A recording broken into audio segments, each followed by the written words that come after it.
Herkese merhaba arkadaşlar. Kanalıma hoş geldiniz. Yepyeni bir videoyla yine sizlerleyiz. Sizler için sevilen oyuncu Ozan Akbaba'nın yeni kamera arkası görüntülerini paylaşmaya devam ediyorum.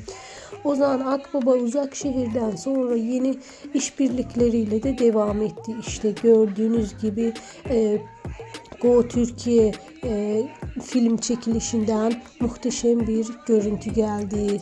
İşte Ozan Akbaba ve Sinem Ünsal'ın da kamera arkası görüntülerini sizler için takdim ediyorum.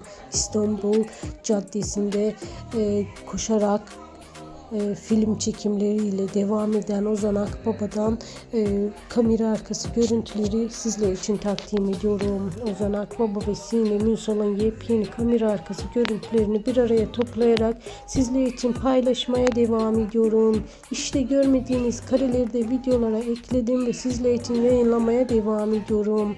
Birbirinden